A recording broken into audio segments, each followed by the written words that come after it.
샬롬, 하나님과 동행하는 새벽기도회 달라스 임마누엘 교회 권성철 목사입니다. 오늘도 하나님과 동행하며 풍성함을 누리시는 저와 여러분 되시길 주님의 이름으로 축복합니다.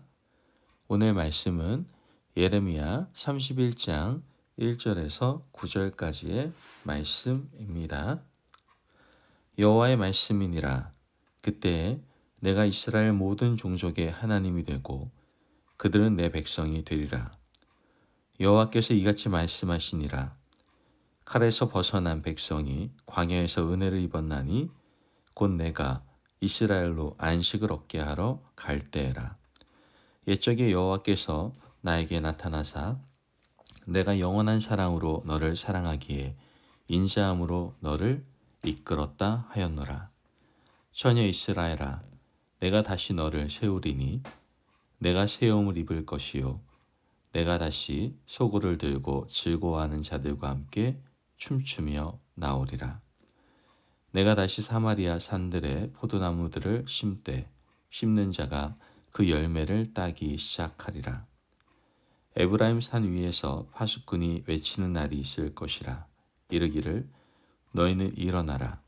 우리가 시온에 올라가서 우리 하나님 여호와께로 나아가자 하리라. 여호와께서 이와 같이 말씀하시니라. 너희는 여러 민족의 앞에 서서 야곱을 위하여 기뻐 외치라. 너희는 전파하며 찬양하며 말하라. 여호와여, 주의 백성 이스라엘의 남은 자를 구원하소서 하라. 보라, 나는 그들을 북쪽 땅에서 인도하여 땅끝에서부터 모으리라. 그들 중에는 맹인과 다리 저는 사람과 잉태한 여인과 해산하는 여인이 함께 있으며 큰 무리를 이루어 이곳으로 돌아오리라. 그들이 울며 돌아오리니 나의 인도함을 받고 간구할 때에 내가 그들을 넘어지지 아니하고 물 있는 계곡의 고든 길로 가게 하리라. 나는 이스라엘의 아버지요 에브라임은 나의 장자니라. 아멘. 하나님의 말씀입니다.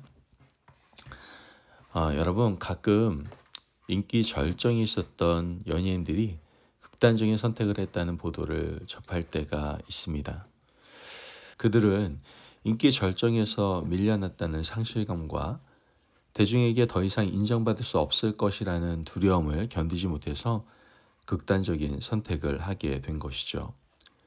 사람들에게 잊혀진다는 두려움은 연예인뿐만 아니라 보통 사람들도 견디기 힘든 그런 일일 겁니다. 권력이나 물질이 있을 때에는 찾아오지 말라고 해도 사람들이 나를 찾아옵니다.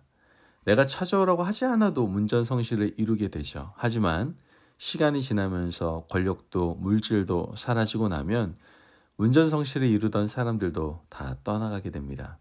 그때 그 적막한 외로움을 어떻게 견딜 수 있을까요?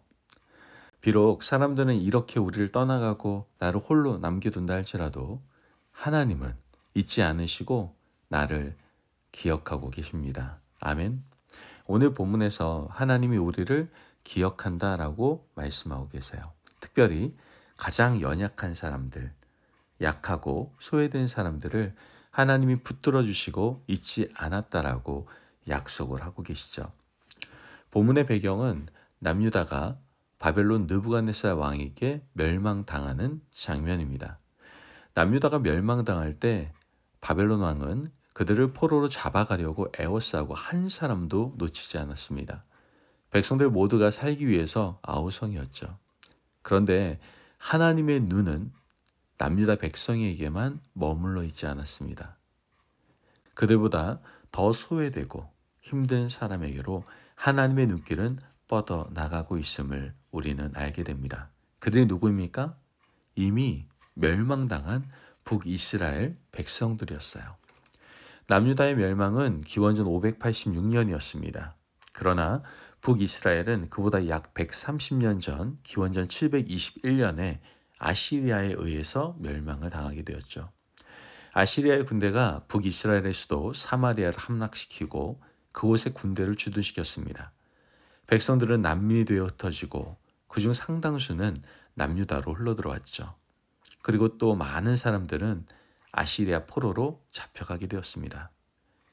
나라를 잃고 떠돌이 난민으로 살아간 지 130년이 넘는 시간 동안 그들은 얼마나 고통스럽고 한스러운 세월을 보내야만 했을까요? 사람들의 기억에서 북이스라엘은 사라졌지만 하나님은 남유다가 망하는 그 시점에 북이스라엘을 기억하셨던 겁니다.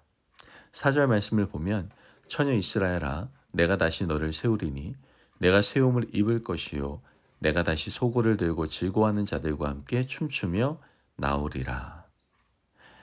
하나님이 기억하시는 이스라엘은 어떤 이스라엘입니까?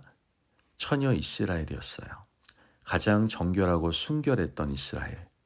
그들이 죄악으로 타락하기 전에 아름다웠던 모습을 하나님은 기억하시고 내가 너를 다시 세우겠다.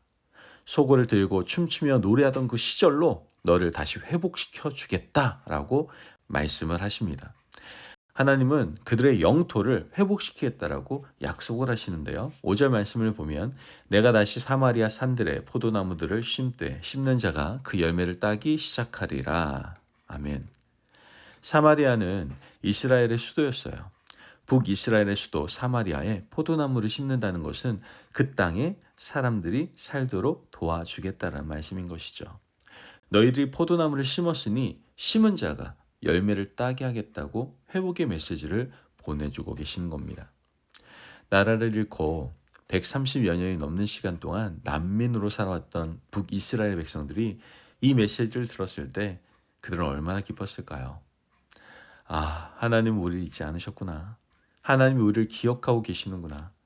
우리 조상들은 나라를 잃었고 우리는 지금까지 숨죽여 살고 있지만 하나님은 기억하고 계시는구나. 여러분 그들의 마음이 얼마나 기뻤겠습니까? 그러나 하나님의 눈은요 여기서 멈추지 않아요. 그 나라 백성들에게서 조금 더 아래로 내려가는 것을 보게 됩니다.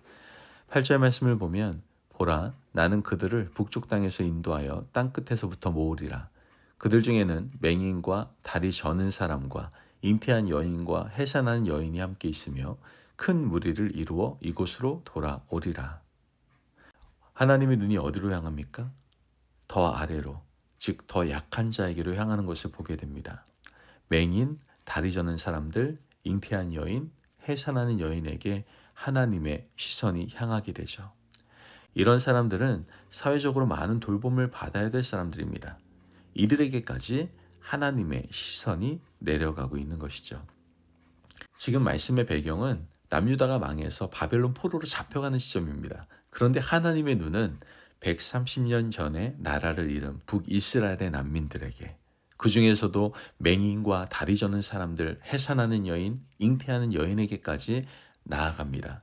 가장 약한 사람들에게 하나님의 시선이 머무르고 있는 것이죠.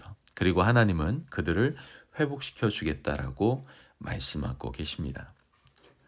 여러분, 오늘 이 말씀이 우리에게 주는 교훈이 무엇일까요? 우리는 다 힘든 인생을 살고 있지 않습니까? 모두 말하기를 나는 너무 힘들다라고 얘기합니다. 각자가 서로의 고통을 토로하고 힘들다고 아우성을 치죠. 그런데 하나님의 눈은 나보다 더 힘든 사람을 찾아가고 계십니다. 우리 주변을 둘러보면 나보다 더 힘들고 어려운 상황을 살고 있는 사람들이 생각보다 많이 있습니다. 남유다 백성들이 나라를 잃고 바벨론으로 끌려가는데 하나님은 그들보다 더 힘든 고통의 세월을 보냈던 북이스라엘 난민들과 사회적 약자들을 기억하셨습니다. 그들에게 하나님의 눈이 머물고 있었던 것이죠. 오늘 우리도 나보다 더 힘들고 어려운 사람들을 바라보시는 하나님의 그 긍휼의 눈을 가져야만 합니다. 하나님은 나뿐만 아니라 고통 가운데 있는 사람들을 회복시키겠다라고 약속하셨습니다. 예레미야 31장 31절 말씀을 보면 여호와의 말씀이니라 보라 날이 이르리니 내가 이스라엘 집과 유다 집에 새 언약을 맺으리라. 여러분 하나님의 언약은 유다 집안에만 머물러 있지 않아요. 이스라엘 집에도 새 언약을 맺고 그 나라 백성들도 회복시켜 주겠다라고 약속하십니다. 부디 오늘 우리도 하나님의 긍휼이 마음속 깊이 자리 잡기를 간절히 바랍니다. 지금 우리가 살아가는 세상은 어떻게 보면 내 목숨 하나 부지하기도 어려운 세상일 수도 있습니다. 하지만 눈을 돌려 이웃을 바라보고 주변을 살펴보기 시작한다면 나보다 어렵고 힘든 사람들을 얼마든지 찾을 수 있습니다. 그들을 향해서 손을 내밀어 하나님의 사랑을 베풀고 전하는 하나님의 마음으로 넉넉한 하나님의 백성이 되시길 주님의 이름으로 축복합니다. 아멘. 기도하겠습니다. 사랑이 많으신 아버지 하나님 감사합니다. 오늘도 우리에게 귀한 말씀의 은혜를 허락하여 주심을 감사합니다. 하나님, 우리가 아무리 힘들고 어려워도 더 힘든 사람들을 기억하겠습니다. 하나님의 눈이 머무시는 곳에 나의 마음도 함께할 수 있도록 도와주시고, 그런 말미암아 이제 우리가 손을 내밀어 하나님의 사랑을 베풀고 전할 수 있는 넉넉한 하나님의 자녀 될 수 있도록 축복하여 주옵소서. 감사함이 예수님의 이름으로 기도합니다. 아멘. 오늘도 하나님과 동행하며 풍성함을 누리시는 저와 여러분 되시길 주님의 이름으로 축복합니다. 여러분, 우리가 아무리 힘들다고 해도 우리 주변에는 아직도 어렵고 힘든 사람들이 참 많이 있습니다. 그런 어려운 삶을 살아가는 사람들에게 위로와 사랑을, 정말 하나님의 그 놀라운 은혜를 나눌 수 있는 하나님의 사람들이 됩시다. 말씀으로 승리하십시오.